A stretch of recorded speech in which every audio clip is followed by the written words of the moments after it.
السلام علیکم ناظرین، آپ یوٹیوب چینل دیکھ رہے ہیں۔ میں ہوں افضل خان، دبئی یو اے سے۔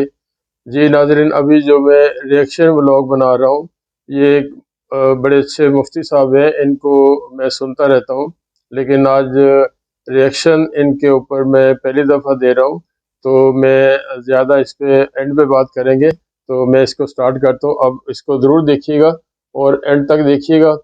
اچھی چیزیں ہیں، اچھی چیز کو سننا چاہیے اور اچھی چیز کو اور عمل کرنا چاہیے اور آگے بڑھانا چاہیے۔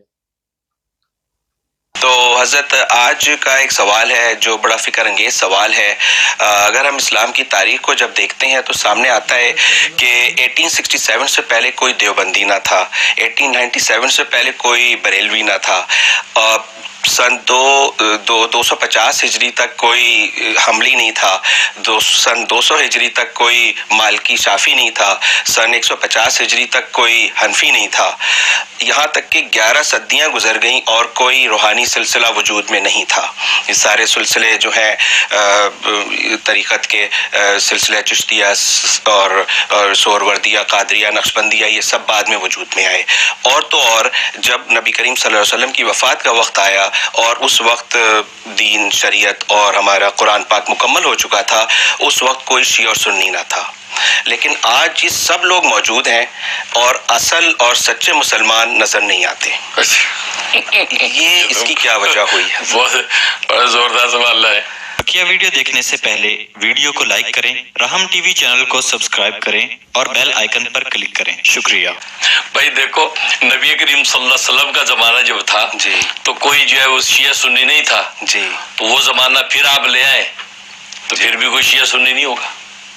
اللہ، ہم عہد کرتے، وعدہ کرتے ہیں، نبی والا زمانہ لے آئے دوبارہ تو کوئی شیعہ سنی نہیں ہوگا۔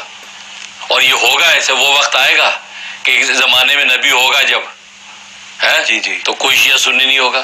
اچھا، کیونکہ یہ تو نص قطعی ہے نا، حضرت عیسیٰ علیہ السلام نے آنا ہے۔ بالکل، اور حضرت عیسیٰ علیہ السلام نے نبی کریم صلی اللہ علیہ وسلم کا نائب بن کے یہاں پہ گویا کہ اشاعت دین اور دفاع اسلام کرنا ہے، تو ان کے زمانے میں شیعہ سنی ہوگا ہی کوئی نہیں، اللہ، نہ کوئی دیوبندی بریلوی ہوگا، سب ایک جو ہے عیسیٰ علیہ السلام کے پرچم کے نیچے ہوں گے۔ تو زمانہ نبوت میں اگر یہ چیزیں نہیں تھیں جی، اور وہ زمانہ نبوت کا نظارہ دوبارہ دہرا دیا گیا، پھر بھی کچھ نہیں ہوگا۔ سبحان اللہ، سبحان اللہ، جی، کیونکہ دیکھو جب آفتاب ہوتا ہے، جی، آفتاب ہوتا ہے تو پھر تو کوئی جھگڑا ہی نہیں، ہر چیز روز روشن کی طرف واضح ہے۔ جی، تو جھگڑا تو تب شروع ہوتا ہے جب روشنی نہیں ہوتی، آفتاب روشن نہیں ہوتا تو پھر انسان چراغوں سے لے کے کونے خدرے میں چیزیں ڈھونڈتا ہے نا، جی، بالکل، کوئی کہتا مجھے مل گئی، کوئی کہتا نہیں ملی۔ تو جب زمانہ نبوت کا آفتاب روشن تھا تو شیعہ سنی کیوں بننے تھے، بریلوی دیوبندی کیوں بننے تھے، کوئی اختلاف کیوں ہونا تھا؟ کیونکہ آفتاب خود موجود ہے، سبحان، سب اس سے روشنی لے کے منزل پہ پہنچ رہے بے ہیں۔ شک، اگر کوئی پرابلم ہو رہا ہے آفتاب نبوت سے پوچھ رہے ہو کہ یہ کر لو، کر رہے ہیں۔ لیکن اس کے باوجود بھی آفتاب نبوت کے ہوتے بھی صحابہ میں جب آپس میں نظریاتی اختلاف ہوا اور نبی نے اس کو ایکسیپٹ کیا، صحابہ میں اختلاف ہوا جی، اور دو صحابہ کی جماعت ایک دفعہ بنی کہ جب نبی کریم صلی اللہ علیہ وسلم نے فرمایا کہ تم جو فلاں قبیلہ بنی ساعدہ میں جا کر عصر کی نماز پڑھو، یہ کہا۔ اب وہ جب لشکر چلا ہے، کبھی لشکر چلا ہے تو نتیجہ کیا ہوا کہ وہ اتنا تیز رفتار نہیں چل سکا کہ عصر کی نماز کے وقت راستے میں ہو گیا، پہنچ نہیں پائے، اب اختلاف ہو گیا۔ بعض صحابہ کرام رضوان اللہ علیہم اجمعین نے کہا کہ بھئی دیکھو نبی نے فرمایا عصر کی نماز آپ نے وہاں پڑھنی ہے تو لہذا ہم تو وہی نماز پڑھیں گے۔ جی، دوسروں نے کہا کہ نہیں، وہ نماز پڑھنے کا مطلب یہ تھا کہ اتنی تیز رفتار آپ چلیں کہ آپ کو عصر وہاں مل جائے، لیکن اب ہم نہیں چل پائے، سفر کی جو ہے وہ صحبت کی وجہ سے ہم رہ گئے تو نماز عصر کا ہو گیا، قضا کی اجازت نہیں ہے، اب ہمیں یہی پڑھنی چاہیے۔ جی، اب دو جماعتیں بن گئی، آفتاب نبوت کا زمانہ ہے، دو جماعتیں بن گئی، ایک نے وہیں جماعت پڑھی اپنی عصر اور ایک نے نہیں پڑھی اور وہاں جا کے عصر کی نماز پڑھی۔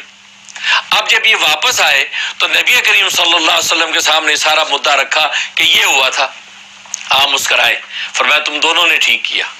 اچھا، ماشاء تو اللہ، گویا کہ اشارہ فرما دیا، ایک نے میرے الفاظ پہ عمل کیا، ایک نے میرے منشا پہ عمل کیا۔ ٹھیک ہے، جو الفاظ سے کہ اثر وہاں پڑھنی ہے تو انہوں نے الفاظ پہ عمل کیا تو انہوں نے بھی ٹھیک کیا، اور دوسرا میرا منشا سمجھ گئے کہ اتنا تیز چلنا چاہیے تھا کہ اثر وہاں ملتی نہیں چل سکے تو قضا کرنے کی اجازت نہیں تھی، تم نے بھی ٹھیک کیا۔ تو نبی نے دونوں کی تسبیح فرمائی، اس سے پتہ چلتا ہے کہ دین پر عمل کرنے کی نیت سے، سچی نیت دین پہ عمل کی ہو، دین سے فرار کی نیت نہ ہو، تو اتباع دین کی نیت ہو، پھر آپ نظریاتی اختلاف کر کے کسی موقع پہ پہنچے تو نبی نے زندگی میں بتا دیا کہ یہ میرے لیے قابل قبول ہے۔ سبحان اللہ، بالکل واضح۔ لہذا بعد کے جتنے سلسلے بنے ہیں، مالکی ہے، حنفی ہے، شافعی ہے، حنبلی ہے، یہ تو دین کی اتباع کی نیت سے یہ سلسلے بنے ہیں، فرار من الدین کے لیے نہیں بنے، سبحان اللہ، اتباع دین کے لیے بنے ہیں۔ اور نبی زندگی میں یہ سرٹیفکیٹ دے گئے ہیں کہ اتباع دین کی نیت سے جو ایسے اختلاف کرے گا وہ سارے کے سارے میری نظر میں صحیح ہیں۔ زبردست زبردست حضرت، ماشاء تو اللہ۔ لہٰذا یہ کہنا کہ یہ دیوبندی بریلوی کہاں سے بن گئے، یہ تو ناسمجھی کی بات ہے۔ یہ تو میں نے کہا نا، جیسے زمانہ دور ہوگا تو چیزیں سامنے آئیں گی، کیونکہ آفتاب نبوت ہے نہیں۔ اب ایک حدیث آئی، اسی دوسری حدیث آ گئی، اب اختلاف کھڑا ہو گیا، کریں کیا؟ اب چھوٹی سی مثال ہے، ایک حدیث آئی کہ نبی کریم صلی اللہ علیہ وسلم کے پاس ایک شخص آیا کہ میں روزے کی حالت ہے کہ روزے کی حالت میں اپنی بیوی کو بوسہ دے سکتا ہوں؟ آپ نے فرمایا کہ نہیں، اجازت نہیں ہے، منع کر دیا۔ دوسرا ایک شخص آیا، اس سے جب پوچھا، آپ نے کہا اجازت ہے۔ اب دو الگ الگ حدیثیں آ گئی۔ اب جب حدیث آگے پہنچی، اب نبی کریم صلی اللہ علیہ وسلم کی ذات عالی تو ہے نہیں کہ آپ سے ویریفائی کر لیا جائے کہ کیا کریں، ہے تو نبی کریم صلی اللہ علیہ وسلم موجود نہیں۔ اب مجتہد اجتہاد کر رہا ہے کہ یار کیا مطلب ہے، تو نتیجہ یہ نکالتا ہے مجتہد اصل میں جس کو منع کیا تھا وہ جوان آدمی تھا، اور جوان آدمی اگر بیوی کا بوسہ لے گا، ہو سکتا ہے کہ وہ جو فرتے جذبات کے اندر مزید آگے نہ بڑھ جائے اور اپنی عبادت فاسد کر بیٹھے۔ اور دوسرے جس کو اجازت دی وہ بوڑھا آدمی تھا، اور بوڑھے سے ایسی توقع نہیں تھی، اس کو آپ نے بوسے کی اجازت دے دی۔ حکمت ہے نا۔ اور نبی کریم صلی اللہ علیہ وسلم کے منشا کو فقہ نے وہ جو ہے تطبیق کیا کہ اس کا یہ مطلب، اس کا کہ جو نبی پاک صلی اللہ علیہ وسلم آرڈر دیتے تھے وہ اصل میں حکم تو اللہ کا ہوتا تھا نا، عمل ہے۔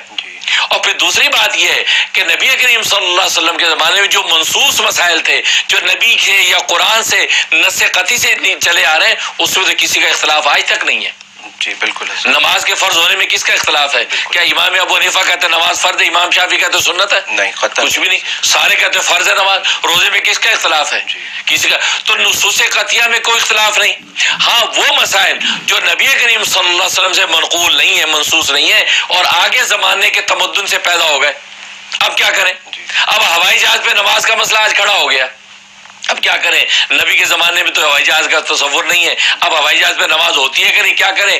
اب وہ فقہ جو ہے اس مسئلے کو لے کے نبی کریم صلی اللہ علیہ وسلم کی احادیث ہیں، قرآن کی آیات ہیں، صحابہ کی اجماع ہیں، ان میں سے استنباط کرتے ہیں، قیاس شرعی کرتے ہیں، اور کرنے کے بعد پھر ایک مسئلہ نکالتے ہیں کہ یار اس کا حل یہ ہے۔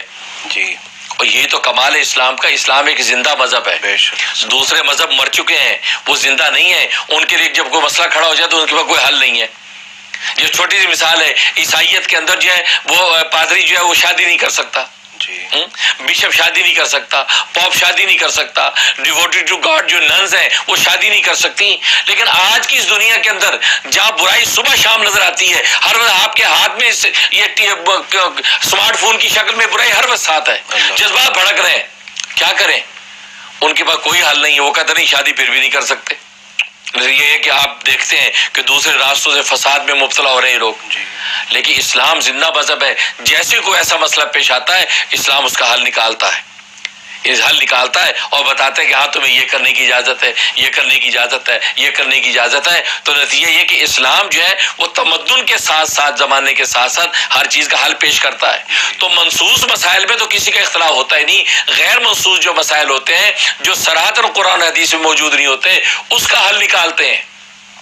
جیسے دودھ کے اندر مکھن ہوتا ہے، دودھ میں لسی ہوتی ہے، لیکن دودھ کے اندر مکھن لسی کو وہی نکالے گا جو اس کا ماہر ہوگا، جو بلونا جانتا ہوگا، اس کو جب بلوئے گا تو مکھن میں نکلے گا، لسی کیسے لوجک سے بات کر رہے ہیں، یہ ہے پڑھے لکھے آدمی کی، عالم کی بات۔ امام مالک، امام شافعی، امام احمد بن حنبل، یہ وہ فقہ ہے کہ جو پھر اس میں سے قرآن سنت کے دودھ میں سے یہ نکالتے ہیں لسی اور مکھن، اور مکھن نکال کے امت کے سامنے پیش کر دیتے ہیں، اور امت کے سارے مسائل حل ہو جاتے ہیں۔ سبحان اللہ۔ ورنہ کوئی بھی جواب دے دے کہ جی نبی پاک صلی اللہ علیہ وسلم کی قرآن حدیث پہ آپ کو اعتماد ہے تو ثابت کر دے کہ بھینس کا گوشت کھانا حلال ہے کہ حرام ہے، بھینس کا دودھ حلال ہے کہ حرام ہے، چنے کی دال کھانا حلال ہے کہ حرام ہے، یہ چائے صبح شام پیتے ہیں یہ حلال ہے حرام ہے، قرآن اور حدیث سے دکھائے۔ کوئی مائی کا لال نہیں دکھا سکتا. یہ تو فقہ کا کمال ہے کہ زمانے کے ساتھ ساتھ اس پہ قیاس شرعی اور استنباط کر کے انہوں نے مسائل کا حل پیش کیا. جی بالکل. تو لہٰذا یہ بات کہنا کہ چونکہ اس وقت کوئی نہیں تھا اور آج سچے مسلمان نہیں ہیں، یہ تو بڑی احمقانہ بات ہے. اس کا مطلب خدا نہ خواستہ نبی کریم صلی اللہ علیہ وسلم کل روز قیامت میں جو اپنی امت کی کثرت پر فخر کریں گے جی تو کیا وہ صرف 1,24,000 صحابہ ہی ہوں گے یا بس 1,24,000 صحابہ ہی ہوں گے؟ تو 1,24,000 تو کوئی بڑی تعداد ہی نہیں ہے. جی جبکہ موسیٰ علیہ السلام جیسے پیغمبر کثرت تعداد واقع معراج میں دیکھ کے حیران ہو گئے تھے کہ یہ نوجوان کتنا آگے نکل گیا، اتنی امت اس کی. جی تو وہ قیامت تک آنے والے لوگ ہوں گے نا. سبحان اللہ سبحان اللہ. تو کیسے کثرت بنے گی؟ جی بالکل. تو آپ تو پھر اس کا مطلب صحابہ تک دین کو محدود کر دیا، باقی سارے کے سارے کہ آپ کہہ رہے کوئی سچا مسلمان ہی نہیں ہے. بھائی سارے سچے مسلمان ہیں. جی. آپ کی نگاہ لگتا سچی نہیں ہے تبھی آپ کو کوئی سچا نظر نہیں آتا. زبردست جواب ہے. چشمہ جس رنگ کا پہنو اسی رنگ کا نظر آتا ہے. جی بالکل. ٹھیک ہے نا. تو چشمہ محبت کا پہنو گے تو نبی کی امت ساری امت نظر آئے گی، اور عداوت کا پہنو گے تو پھر آپ کو کوئی مسلمان نظر نہیں آئے گا سچا، اس لیے کہ آپ کی اپنے چشمہ جو ہے نگاہ وہ سچی نہیں ہے، تو تبھی سارے جھوٹے نظر آتے ہیں. ماشاء اللہ. اسی طریقے سے روحانی سلسلہ وہ تو شریعت کی بات تھی. اب طریقت کا معاملہ تزکیہ وہ یزکیم نبی کریم صلی اللہ علیہ وسلم کا وظیفہ ہے. تو تزکیہ نفس کے حوالے سے اب زمانے کے اندر ساتھ ساتھ جیسے جیسے مسائل پیدا ہوتے چلے گئے تو وہ جو ہے جو مشائخ سلسلہ اس کے تجویز کرتے رہے، علاج اس کی تربیت کے طریقہ کار نکالتے رہے. وہ سب اتباع شریعت کے لیے، وہ تزکیہ نفس کے لیے، وہ نفس کی آزاد کرنے کے لیے نہیں بلکہ نفس کو پاک کرنے کے لیے وہ نئے نئے طریقے نکال رہے ہیں. جی کیونکہ نیت پر فیصلہ ہو رہا ہے، اور نیت یہی ہے کہ وہ تزکیہ نفس کے ذریعے سے اللہ کو پانا چاہتے ہیں. ٹھیک ہے. لہذا سلسلے بن گئے.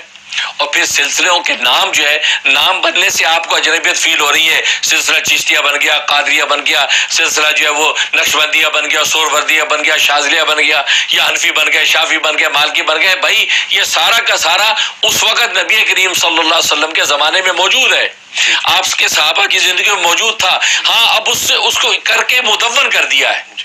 اب امام اعظم ابو حنیفہ کی جو فقہ ہے وہ صحابہ میں موجود تھی. بالکل. وہ انہی صحابہ کی اس فقہ کو لے کے آپ نے فقہ حنفی مدون کر دی. بالکل. عبداللہ ابن مسعود رضی اللہ تعالیٰ کی فقی جتنی استنباطات اور حقائق وہ ساری جمع کر دی ہے. جی بالکل. ٹھیک ہے. وہ فقہ موجود تھی، نام اس کا فقہ حنفی اس لیے بن گیا کہ امام ابو حنیفہ نے اس کو جو کیا ہے وہ مدون کیا. امام شافعی ہے، شافعی فقہ بن گئی، امام شافعی نے اس کو مدون کیا. مالکی فقہ بن گئی. تو نام سے تو حقیقت نہیں بدلتی، نام بدل جائے تو اسے حقیقت نہیں بدلتی. حقیقت تو وہی ہے جو حقیقت جو اس وقت حقیقت شریعت نبی کے زمانے میں موجود تھی وہی آگے آ رہی ہے، اور مختلف اسکول آف تھاٹ کے نام سے بطور پہچان کے. اور یہ نام اللہ پہچان کے طور پہ دیتا ہے، یہ پہچان ہے.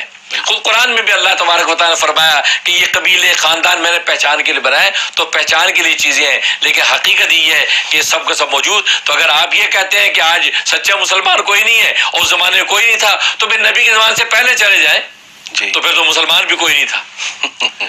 اور بلکہ اس وقت یہودی عیسائی تھے، یہودی عیسائی سے آگے چلے جائیں. پھر یہودی عیسائی کا جھگڑا بھی کیوں کرتے ہیں؟ یہودی عیسائی حضرت موسیٰ سے پہلے یہودی عیسائی بھی نہیں تھے.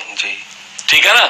تو پھر آپ اس سے آگے چلے جائیں. بابا آدم کے زمانے میں تو کوئی کچھ بھی نہیں تھا، نہ یہودی نہ عیسائی نہ ہندو نہ مسلمان. لہٰذا بابا آدم کے زمانے والا دین لے آؤ نا. جی بالکل. بالکل اوریجنل ہوگا، بالکل اوریجنل ہوگا، بالکل اوریجنلی ڈھونڈ. تو آپ جتنا آگے چلتے چلے جائیں گے تو پھر تو آگے کچھ بھی نہیں ہوگا. تو اس سے پھر آگے چلے جائیں. آگے کیوں نہیں جاتے آپ؟ وہاں اسٹاپ کیوں کر رہے ہیں؟ جی بالکل. یہودی عیسائی مسلمان والا ٹنٹا بھی ختم کرے نا اور آگے چلے جائیں. تو اس لیے یہ ساری ہے یہ خام خیالیاں ہیں. یہ اصل میں فرار من الدین، دین سے بھاگنے کے راستے ہیں.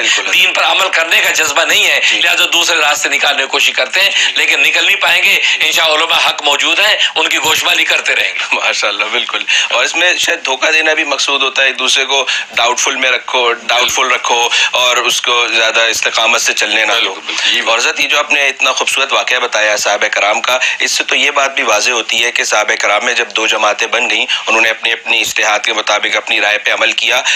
اختلاف ہوا لیکن مخالفت نہیں کی ایک دوسرے کی، یہی نہ لڑے، نہ گالی گلوچ کی، نہ کچھ کیا، دونوں نے اپنے آپ کو حق پہ سمجھ کے عمل کیا، اور وقت کے بڑے سے جو سب سے بڑے ہیں حضرت محمد صلی اللہ علیہ وسلم، ان سے جا کے اس کی تصدیق کرا لی۔